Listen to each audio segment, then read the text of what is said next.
Hey, I've got a question for you. Do you have a cable bill or a phone bill or any other monthly bill for things like internet or home security? Of course you do.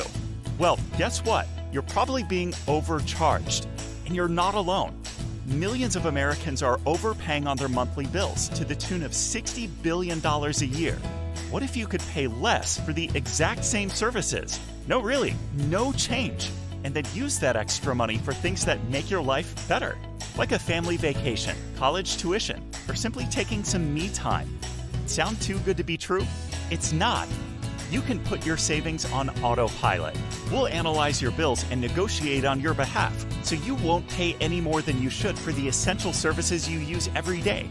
You don't pay unless we can save you money. When we lower your bills, we'll split the savings with you, and you'll get the same or better service than you have today for less money and no hassle.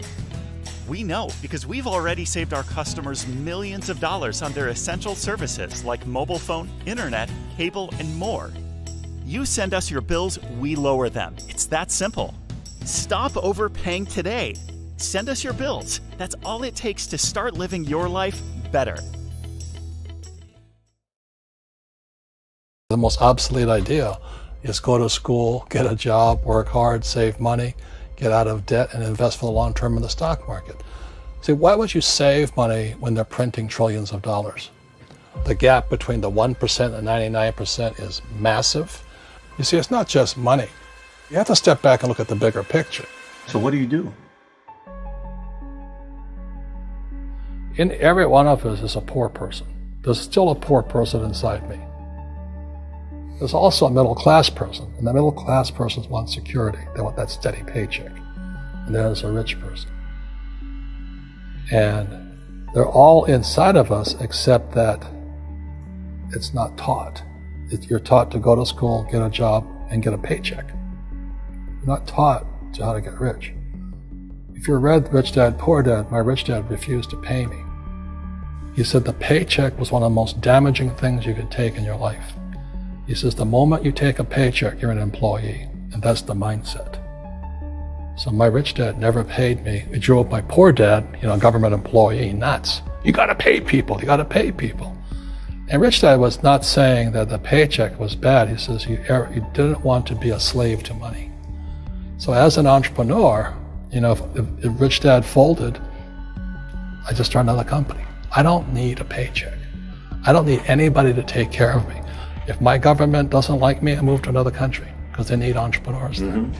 So the entrepreneur is not so much the business. The entrepreneur is really the mindset and the skill sets and the different set of rules. You see, I don't operate, small business does not operate in the same rules as big business.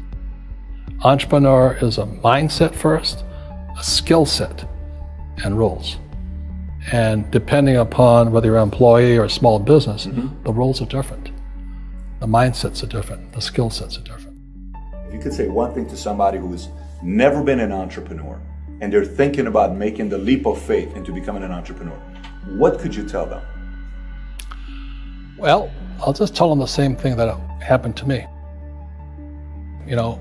My last paycheck, I still remember it clearly. It was one of the worst and the best days of my life. And I was in Puerto Rico. I was working for Xerox, and my boss gave me my last, it wasn't a paycheck, it was a bonus check. I think it was about $30,000 taxable. It's the only problem with that. So I got this check and I went, holy mackerel. You know what I mean? So I was excited, but I was also disturbed. And so this other guy comes up to me, his name was John, and John says to me, he says, you're gonna be back. I said, why? He says, because you're gonna fail. I looked at him and said, look, few expletive words, because that's what he did. He left Xerox, failed, and he came back. And I said, look, you failed and you came back, but I'm gonna fail and I'm never coming back. And that's the attitude. Do you know what I mean? If you say, well, if I fail, I'll go back to mommy and daddy, then that's what you'll do. So if you fail, that's when I became an entrepreneur, because I had no money. I had no money for years. I didn't have a paycheck. But that's what my rich dad encouraged me to do. He says, when you don't have this paycheck, you get hungrier, smarter, and it's a test of your character. Will you become a crook? Will you become dishonest? Will you cheat and steal? Or will you become a better human being? So really, that's the benefit of becoming an entrepreneur, is you really find out who you are when you don't have anything. So you always have to look at the big picture. Too many people look at, well, what's going to happen to me? When you look at the big picture, you're also going to know that when something bad happens, something good's going to happen. Mm-hmm. But you got to prepare for whatever is coming. If you think next 20 years will be like the last 20 years, you're going to get creamed. You know, when you and I go to the supermarket and we buy a carton of milk, we always check for the expiration date. But most people do not check for the expiration date on their brains. Instead of get out of debt, I get into debt. You know, I just refinanced $300 million in debt. I went from 5% to 2.5% interest. I made a fortune. Every month, more money comes in because my cost of money has gone down. So while some financial experts are saying get out of debt, I'm saying learn how to use debt. So when I came back from in Vietnam in January of '73, the first thing my rich dad said to me was go to school to learn how to invest in real estate. It wasn't real estate, it was how to use debt and taxes. Debt and taxes make the rich richer. Debt and taxes make the poor, the middle class, poorer. So all the rich guys who are doctors and lawyers or, you know, those guys, they're getting creamed and they don't know why. Doctors are getting creamed. Oh yeah, they're making more money, but the take home is less. Sure. You know, my doctor just yelled at me. He was happy. He says, "Oh, guess what? I finally made $1 million." And I said, "Yeah, this was just 3 weeks ago." And so I said, "Yeah, well, how much you pay in tax?" He says, $750,000 in taxes. So his net was about $400,000. That's not bad. But when I make $1 million, I keep $1 million. And the reason is because I don't make it by working for money. See, if you work for money, you're taxed. So that's why lesson number 1 in Rich Dad, Poor Dad is the rich don't work for money. What we do instead is we create businesses as entrepreneurs. We acquire real estate. I don't want to invest in the stock market. Okay? So the reason is because as entrepreneurs, I have more control over my income, how much I make, and how much I pay in taxes. And because I'm an entrepreneur as well as an investor in real estate, I pay 0 tax. So every time I make, let's say, $1 million as an entrepreneur, I immediately invested in real estate and I have a 4-to-1 step up.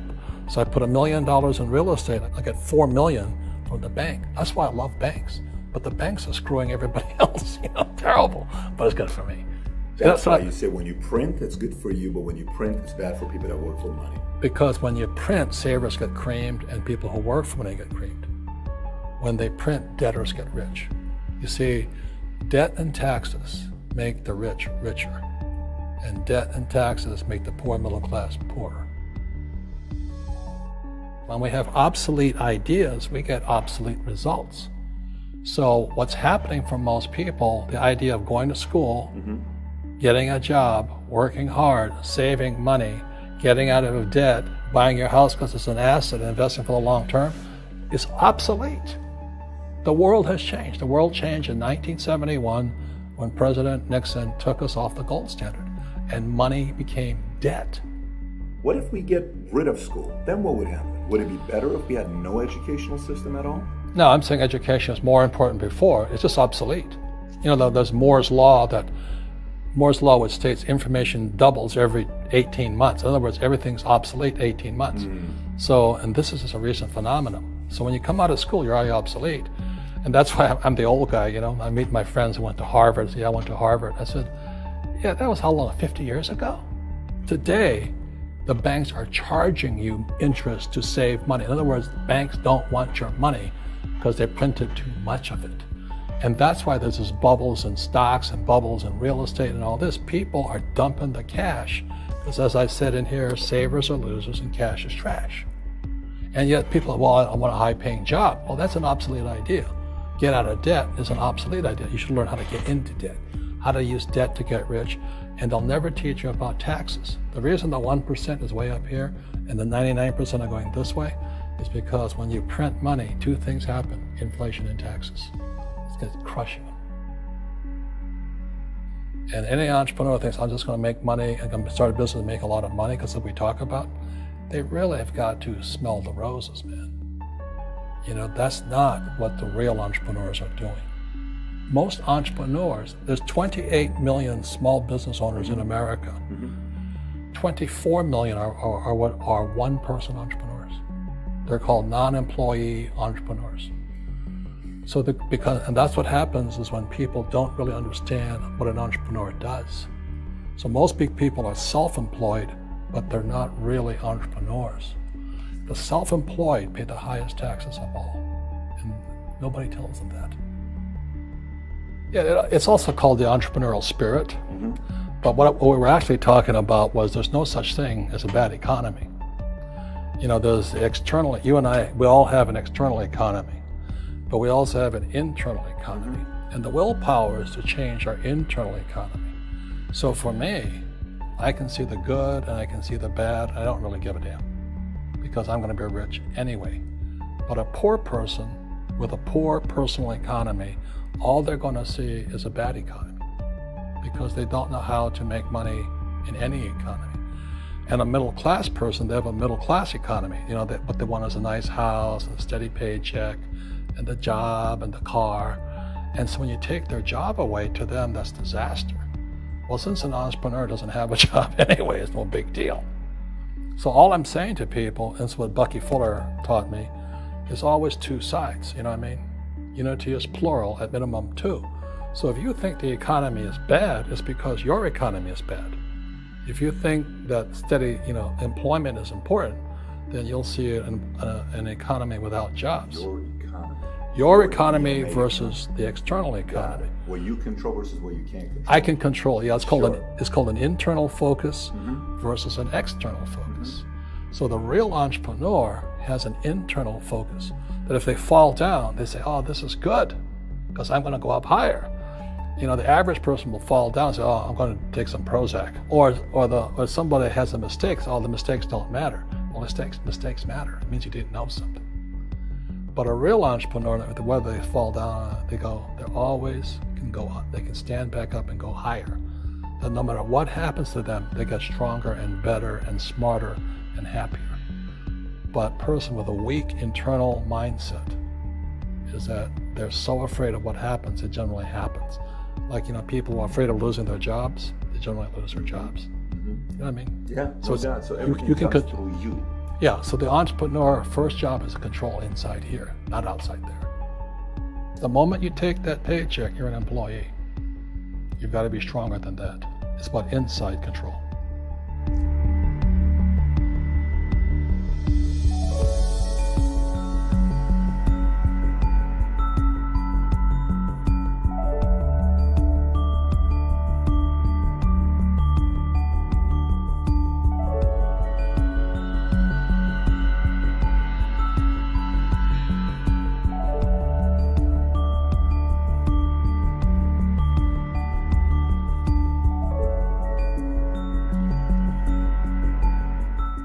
Some of you guys are going to have $2,000 and $3,000 per day.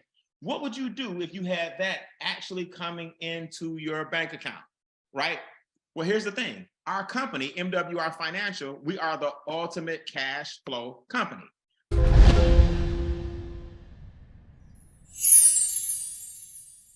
I want to give you guys a better understanding on what a wealth principle is that somebody told you about called cash, asset, cash flow. Our organization, the Extra Digit Movement, what we do is we show you how to grow your net worth one digit at a time. We show you how to increase your cash flow one digit at a time. The number one principle you need to write down is simple: cash, asset, cash flow. A lot of us were never taught this, but you got to take some cash.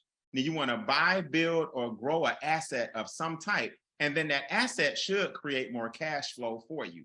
Listen, real estate, precious metal, fine art, vintage cars, stocks, cryptocurrency, Forex, commodities. What would you do right now if you had an extra $2,000, $3,000 a month?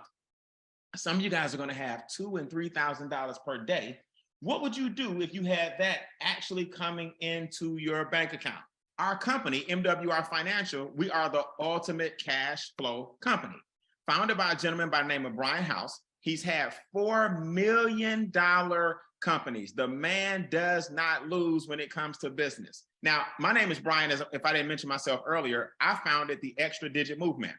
Our organization partnered with MWR Financial and set some major records. I was able to retire when I was only 22 years old. But what people don't realize, I lost my first $1 million in my 20s because nobody showed me the things I'm showing you guys tonight. Nobody showed me cash, asset, cash flow. Nobody told me that my money's supposed to bring in more money. I failed my way all the way to the top. And in my 30s, I was able to recover. And I sit before you guys as a millionaire to tell you, you can do the same thing. But you got to start doing certain things. You got to start living by certain wealth principles. The Extra Digit Movement has the most $1 million residual ring club earners in the company. Our motto is live a legacy, not just leave it. We're going to help 100,000 people make that a reality. We want to start living the actual legacy. And we do that with 3 different cash flow streams. It's real simple. First, I'm going to show you guys how to get cash flow from your current income. Then I'm going to show you guys how to get cash flow from business income. Then I'm going to show you how to get cash flow from passive income. Go ahead and relax. Write this down. $99 a month. What MWR has done, we have trained professionals in all these different areas of expertise. We're going to lower your taxes. Our membership gives you an average of $200 to $600 a month back into your household. Collectively, we've saved $250 million in taxes for our members for $99 now. We're going to help you eliminate debt by getting the cash flow that you have back from the banks. Collectively, we've saved or reduced 37,000 years in debt from our members' debt elimination plans. We average about $64,000 in savings in debt per member. See, this is what you guys got to remember. If you want to be wealthy, everybody on this Zoom can be wealthy. Everybody. But the first step is to create cash flow from the money that you already have. See, as long as your money's going out to the banks and to the government and big business, and you got high expenses and high taxes and high debt, you'll never have any cash flow coming in because every dollar you make is going to those 3 things. Our membership actually averages $2,000 per member. On average, we bring $2,000 back to your household. Guess what else the current income can do? We're going to increase your credit scores. The first thing we're going to do is you're going to upload your credit reports. You're going to upload your credit reports to our portal. We threw the credit restoration in as an added benefit to increase your current cash flow. The average credit restoration score is a 126-point increase. I'm going to show you guys now in a second how we increase your actual cash flow and bring in business income. So I now earn thousands of dollars per day, 1,000 yesterday, 1,000 the day before. Yes, even on Sundays. Yes, the day before. 1,000, 1,000, 1,000, 1,000, 1,000. So my base is $30,000 per month. This goes all the way up to $8,500 a day. Can you guys imagine a couple of $1,000s a day? Can you imagine a credit score in the 700s to 800s? Can you imagine lowering taxes, debt, and expenses and your current income and showing people how to get their current cash flow up brings in these kind of checks every single day? If we can get you $2,000 a month back in your pocket, minimum. Some of you guys are going to make $2,000 a day. I just showed you. Some of you guys are going to make $5,000 a month. That's cool. That's an extra $60,000 a year. What kind of assets would you grow? What kind of things would you do with the extra cash flow that you're bringing in? The business is going to bring you some business income and cash flow. Now you need something passive, something that you're not working for. Right now, our firm owns acres and acres and acres of land in Antelope Valley, California. It's in Southern California. It's some of the most valuable real estate in the country. We own it, and I'll show you guys how you can get a deed to acres of land, and it grew by 36% last year. Guess what? In February, we're launching our first-time home buyer program. We call it Fire Your Landlord. If you can rent, guys, you can afford to own. And guess what? Your credit score has nothing to do with this in our program. We're going to help people become homeowners with this membership. Then we have what's called a managed fund, where you can start participating in double-digit returns, not just single-digit returns. When we launch the real estate program and the managed fund, those are the things that are going to make the membership increase in costs. But guess what? Everybody come off mute and do me a favor and say, not for me. Your cost is grandfather. Say, Not for me, bro. Not for me. Y'all are locked in, man. Y'all are already locked in, okay?